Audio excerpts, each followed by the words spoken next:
America, Israel এবং ইরানের যুদ্ধের কারণে উপসাগরীয় দেশগুলো থেকে তেল আমদানি পুরোপুরি বন্ধ হয়ে গিয়েছিল।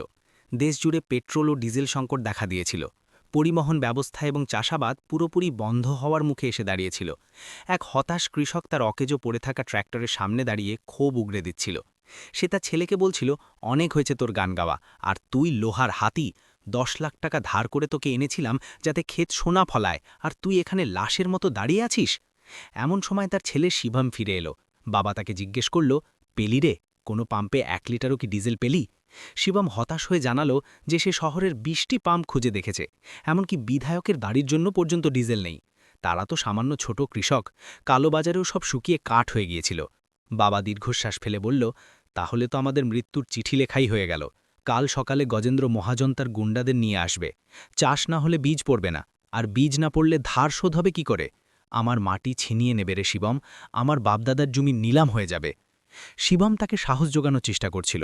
তার স্ত্রী মীরা জল নিয়ে এসে শ্বশুরমশাইকে জল খেতে বলল, কিন্তু রাগে ফেটে পড়ে তিনি বললেন, রান্নাঘরে আটা ফুরলে তুই প্রতিবেশীর থেকে চেয়ে আনিস, কিন্তু এখানে আমার ক্ষেতের রক্ত শুকিয়ে গিয়েছে বৌমা, কোত্থেকে ডিজেল চেয়ে আনব? নিয়ে যা তোর রুটি, আজ থেকেই বাড়িতে শুধু শোক পালন হবে।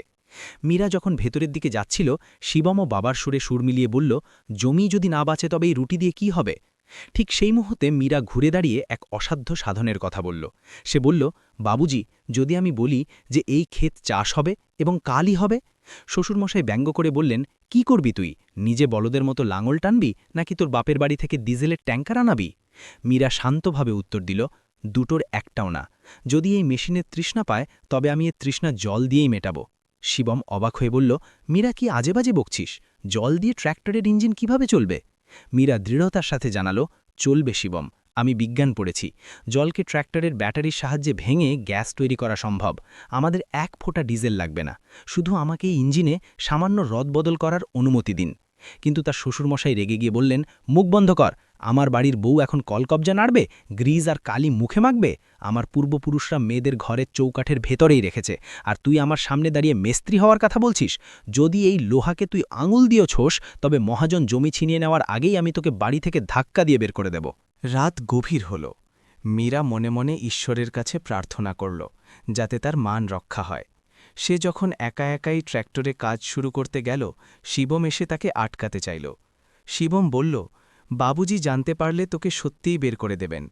মীরা চোখের জল মুছে বলল, আর আমরা যদি কিছু না করি তবে কাল সকালে মহাজান আমাদের জমি থেকে বের করে দেবে। আজ আমি ওনার চোখের জল দেখেছি শিবম। আমি কোনো ইঞ্জিনিয়ার নই, কিন্তু আমি এক কৃষকের মেয়ে। এই ডাব্বায় রাখা জলে আমি নুন মিশিয়ে ব্যাটারির কারেন্ট দেব। তাতে জল ভেঙে হাইড্রোজেন গ্যাস তৈরি হবে, যাই ইঞ্জিনের শ্বাস হয়ে উঠবে। শিবম ভয় পাচ্ছিল, পাছে ইঞ্জিন ফেটে যায়। কিন্তু মীরা বলল, ক্ষুধার জ্বালায় ধুকে ধুকে মরার চেয়ে চেষ্টা করতে করতে মরা অনেক ভালো। শিবম আর নিজেকে আটকে রাখতে পারল না। সে বলল, আন ওটা আমার কাছে, তোর হাত কেটে যাবে। তুই একা এই আগুনে পুড়বি আর আমি তাকিয়ে দেখব? আমার পুরুষ হওয়াতে ধিক্কার। বল, এই তারটা কোথায় জুড়তে হবে? দুজনে মিলে কাজ শুরু করল। কিছুক্ষণ পর মীরা আনন্দিত হয়ে বলল, গ্যাস তৈরি হতে শুরু করেছে শিবম, জলদি এই পাইপটা এয়ার ফিল্টারে লাগিয়ে দে। এমন সময় শ্বশুরমশাই তৃষ্ণার্ত হয়ে বাইরে বেরিয়ে এলেন এবং তাদের দুজনকে একসাথে কাজ করতে দেখে বজ্রপাত হওয়ার মতো চমকে উঠলেন। তিনি চিৎকার করে বললেন, এসব কি হচ্ছে আমার পিঠার পেছনে? শিবম, তুইও এই অলক্ষীর সাথে মিলে আমার মুখে কালি মাখাচ্ছিস? শিবম তাকে থামিয়ে দিয়ে বলল, বাবুজি, আমার কথা শুনুন। মীরা সত্যি বলছে, এই ইঞ্জিন সত্যিই জল দিয়ে চলতে পারে। আমরা শুধু আপনার ক্ষেত বাঁচানোর চেষ্টা করছি। শ্বশুরমশাই রাগে কাঁপতে কাঁপতে বললেন, ক্ষেত বাঁচাচ্ছ নাকি আমার বেঁচে থাকা সম্মানটুকুতে আগুন দিচ্ছ? আমি বারণ করেছিলাম না যে আমার বাড়ির বউ এই মেশিনে হাত দেবে না? তোর বাবা তোকে এই সংস্কারই দিয়েছেন যে মাঝরাতে শ্বশুরের উপর বুকে বসে মুখ ডালবি? মিলাও দমে যাওয়ার পাত্রী নয়। সে উত্তর দিল, আমার বাবাজি আমাকে বিপদে পিঠ দেখিয়ে পালাতে শেখাননি। বাবাজি, নিজের ঘর বাঁচানোই আসল সংস্কার। মিথ্যে অহংকারে পুড়ে ছাই হওয়াতে কোনো মহত্ব নেই। শ্বশুরমশাই আরও উত্তেজিত হয়ে বললেন, আমার সাথে মুখে মুখে তর্ক করছিস? তুই আমার 10 লাখ টাকার ট্র্যাক্টরটাকে আবর্জনা বানিয়ে দিলি। এই প্লাস্টিকের ডাব্বা আর নুন জল দিয়ে লোহার ইঞ্জিন চলবে? তুই কি আমাকে পাগল ভাবিস? মীরা শান্ত গলায় বলল, এটা আবর্জনা নয় বাবাজি। ডিজেল নেই বলে কি আমরা হাত গুটিয়ে বসে থাকব? কাল মহাজনকে জমিটা দিয়ে দেব? আপনি কাল আমাকে বাড়ি থেকে বের করে দেবেন, কিন্তু আজ রাতটুকু আমাকে এই ইঞ্জিন চালু করতে দিন। কিন্তু তার শ্বশুরমশাই মহানতে চাইলেন না। তিনি সেই যন্ত্রগুলো ভেঙে ফেলার জন্য এগিয়ে এলেন। শিবম তাকে আটকালো এবং বলল, বাবাজি, ভগবানের দোহাই, এটা ভাঙবেন না। মীরার হাত থেকে রক্ত পড়ছে, তবুও ও আমাদের লড়াই লড়ছে। একটা সুযোগ দিন বাবাজি, শুধু একবার চাবিটা ঘোরাতে দিন। শ্বশুরমশাই শেষমেশ রাজি হলেন এবং কঠিন শর্ত দিলেন। ঠিক আছে, ঘোড়া চাবি, তোর শখ পূরণ কর, কিন্তু কান খুলে শুনে রাখ বৌমা, যদি এই মেশিন থেকে আওয়াজ না বেরোয় বা ইঞ্জিনের সামান্য ক্ষতি হয়, তবে কালকের সূর্যতি এই বাড়িতে দেখবি না। সেই মুহূর্তেই তোকে ঘাড় ধাক্কা দিয়ে বের করে দেব। মীরা মাথা নত করে শর্ত মেনে নিল। মনে মনে সে প্রার্থনা করল যাতে আজ একজন কৃষকের জমির মান রক্ষা হয়। কিন্তু চাবি ঘোরানোর পর ট্র্যাক্টর চালু হলো না। শ্বশুরমশাই হেসে উঠে বললেন, চলল তো তোর জল দিয়ে ট্র্যাক্টর, হয়ে গেল আমার জমি আবাদ। আমি বলেছিলাম না যে মেয়ের বুদ্ধি তাকে চুলের গোড়ায়। চল, এক্ষুনি আমার বাড়ি থেকে বের হ, তোর এই আবর্জনা নিয়ে বিদায় হয় এখান থেকে। ঠিক সেই সময় সেখানে মহাজন গজেন্দ্র এসে উপস্থিত হল। সে হাসতে হাসতে বলল, কি ব্যাপার দীননাথ, মাঝরাতে কি ক্ষেত পাহারা দিচ্ছ, নাকি বাড়ি থেকে পালানোর প্রস্তুতি নিচ্ছ? দীননাথ ঘাবড়ে গিয়ে বলল, গজেন্দ্র, কথা তো কাল সকালের হয়েছিল। গজেন্দ্র বিদ্রুপ করে বলল, যখন সারা দেশে এক ফোঁটা ডিজেল নেই, তখন সকালের অপেক্ষা কেন? আমি জানি তোর এই লোহার হাতি 1 ইঞ্চিও নড়বে না। বের কর জমির কাগজ এক্ষুনি।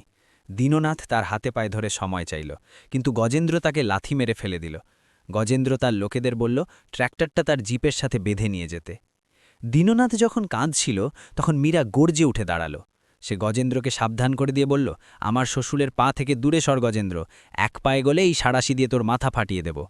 গজেন্দ্র হাসল এবং দীননাথকে দোষ দিয়ে বলল, তোর বউ তো দেখছি বাঘিনী, কিন্তু বাঘিনী না খেয়ে মরবে যদি ক্ষেত চাষ না হয়। দীননাথ অসহায়ভাবে বলল, আমার কোনো দোষ নেই গজেন্দ্র, এই অলক্ষী মেয়েটা আমার ট্র্যাক্টর নষ্ট করে দিয়েছে, ওইটা জল দিয়ে চালাতে চেয়েছিল। যখন গজেন্দ্র ট্র্যাক্টর নিয়ে যাওয়ার জন্য দড়ি বাঁধতে শুরু করল, মীরা তাকে এক চ্যালেঞ্জ ছুড়ে দিল। মীরা বলল, দড়ি বাঁধার আগে একটা শর্ত রাখো গজেন্দ্র, যদি আমি এখন তোমার সামনে এই ট্র্যাক্টরটা জল দিয়ে চালু করে দিই, তবে তুমি আগামী ফসল কাটা পর্যন্ত আমাদের কাছে একটা পয়সাও চাইবে না, আর যদি না পারি তবে জমি বাড়ি ট্র্যাক্টর সব তোমার। দীননাথ এবং শিবম ভয় পেয়ে গেল, কিন্তু মীরা আত্মবিশ্বাসী ছিল। সে চুপি চুপি শিবমকে বলল যে ইঞ্জিন নষ্ট হয়নি, শুধু গ্যাসের চাপের কারণে পাইপটা লিক হয়ে গিয়েছিল। গজেন্দ্র হাসতে হাসতে শর্ত মেনে নিল এবং বলল, মঞ্জুর, কিন্তু মনে রাখিস, যদি আওয়াজ না বেরোয় তবে তোর শ্বশুরকে এই ট্র্যাক্টরের সাথে বেঁধে পুরো গ্রাম ঘোরাব। চালা তোর আবর্জনা। মীরা শেষবারের মতো ভগবানের নাম নিয়ে ইঞ্জিনে হাত দিল। মীরা যখন কাজ করছিল, শিবম তাকে সাহায্য করতে এগিয়ে এলো। মীরা বলল, এই নাও শিবম, এটা শক্ত করে বেঁধে দাও। দীননাথ তা দেখে আর্তনাদ করে উঠলেন, ওরে মূর্খ, কেন এই ডাইনি সাথ দিচ্ছিস? ও তো আমাদের রাস্তায় বসিয়ে দিল। তিনি গজেন্দ্রর কাছে মিনতি করে বললেন, আমাকে ক্ষমা করে দাও গজেন্দ্র, এই অলক্ষীর কথা শুনো না, তুমি এই ট্র্যাক্টর নিয়ে যাও। কিন্তু গজেন্দ্র কুটিল হাসি হেসে বলল, শর্ত তো লেগেই গিয়েছে বুড়ো, এখন হয় এই মেশিন থেকে আওয়াজ বেরোবে, না হয় তোর সম্মানের নিলাম হবে। মাত্র 2 মিনিট সময় আছে তোদের কাছে। মীরা তার শ্বশুরমশাইয়ের দিকে তাকিয়ে দৃঢ়ভাবে বলল, বাবুজি, এবার কাঁদা বন্ধ করুন, যতক্ষণ আমার শ্বাস আছে আমি এই ক্ষেতের সওদা হতে দেব না। সে শিবমকে জানালো যে গ্যাস চালু আছে, এখন শুধু ইগনিশন দরকার। কিন্তু ঠিক সেই সময় এক চরম বিপদ দেখা দিল। শিবম চিৎকার করে বলল, মীরা, ব্যাটারি বসে যাচ্ছে। গ্যাস তৈরি করতে অনেকক্ষণ ব্যাটারি ব্যবহার করার ফলে সেলফ স্টার্ট দেওয়ার মতো শক্তি আর অবশিষ্ট নেই, ইঞ্জিন ঘুরবে না। গজেন্দ্র অট্টহাসি হেসে বলল, বসে গেল তোর মেশিন, আর তার সাথে বসে গেল তোর বুদ্ধিও। ওরে ছেলেরা, রশি বের কর, এই আবর্জনাটাকে জিপের সাথে বাঁধ, খেলা শেষ। মীরা দমে না গিয়ে গর্জে উঠল, থামো, খেলা এখনও শেষ হয়নি গজেন্দ্র। সে শিবমকে বলল, সেলফ কাজ না করলে কি হয়েছে, আমরা এটাকে ধাক্কা মেরে স্টার্ট করব, আমি গিয়ারে দিয়ে ক্লাচ ছাড়ব, তাতেই ইঞ্জিন ঘুরে যাবে। শিবম অবাক হয়ে বলল, এত ভারী ট্র্যাক্টর আমরা দুজন মিলে কিভাবে ধাক্কা দেব মীরা? মাটি কাঁচা আর শুকনো, এটা জায়গা থেকে নড়বেও না। মীরা তেজের সাথে বলল, আমরা দুজন নই শিবম, আমরা 3 জন মিলে ধাক্কা দেব। শ্বশুরমশাই অবাক হয়ে বললেন, তুই আমাকে এই লোহার আবর্জনা ধাক্কা দিতে বলছিস? একটা মেয়ের কথায় আমি মজুরদের মতো নিজের ট্র্যাক্টরের পেছনে লাগব? আমার পাগড়ি। মীরা তাকে মাঝপথে থামিয়ে দিয়ে বলল, এটা লোহা নয় বাবুজি, এটা আপনার জমির হৃৎস্পন্দন। আজ আপনার মিথ্যে সম্মান আর অহংকারের বোঝা পাওয়ার সময় নয়, এই মাটির ঋণ চোকানোর সময়। আজ যদি আপনি আপনার ঘমণ্ড একপাশে সরিয়ে রেখে এটাকে ধাক্কা না দেন, তবে কাল এই মহাজন আপনাকে এই জমি থেকেই ধাক্কা মেরে বের করে দেবে। গজেন্দ্র শাসিয়ে বলল, ওরে বুড়ো, যদি তুই এটাকে হাতও দিস তবে আমি তোর চামড়া গুটিয়ে দেব। কিন্তু দীননাথের ভেতরে তখন এক নতুন চেতনার জন্ম হয়েছিল। তিনি পাগড়িটা শক্ত করে বেঁধে বললেন, আমার পাগড়ির বোঝা এই লোহার চেয়ে বেশি ভারী নয় গজেন্দ্র। যে বৌমাকে আমি বাড়ি থেকে বের করে দিচ্ছিলাম, আজ সেই আমার পূর্বপুরুষের মাটির ঢাল হয়ে তার রক্ষা করছে। আজ যদি আমার জানও চলে যায় তবে আমি এই ট্র্যাক্টর ঠেলবই। গজেন্দ্র বিদ্রুপ করে বলল, 3টে কঙ্কাই মিলে পাহাড় সরাবে? ঠেল বুড়ো ঠেল, হার্ট অ্যাটাকেই মরবি আজ। মীরা নির্দেশ দিল, বাবুজি, শিবাম, আমার আওয়াজ শোনা মাত্র পুরো শক্তি দিয়ে জোর লাগান। 1, 2, 3, জোর লাগাও। তারা 3জন মিলে প্রাণপণ শক্তিতে ধাক্কা দিতে শুরু করল। দীননাথ চিৎকার করে বললেন, জয় বজরংবলী, আরও জোর লাগাও, মাটি যেন হাতছাড়া না হয়। ধীরে ধীরে ট্র্যাক্টরটি নড়তে শুরু করল। গজেন্দ্রর চোখ ছানা বড়া হয়ে গেল। মীরা চিৎকার করে বলল, বাবুজি, আরও গতি চাই, দৌড়ে ধাক্কা দিন। আর ঠিক তখনই অলৌকিকের মতো ট্র্যাক্টরটি সগর্জনে চালু হয়ে গেল। দীননাথ আনন্দে আত্মহারা হয়ে চিৎকার করে উঠলেন, বাবুজি, শিবম, ট্র্যাক্টর চালু হয়ে গিয়েছে, জল দিয়ে ট্র্যাক্টর চালু হয়ে গিয়েছে, আমাদের জমি বেঁচে গেল।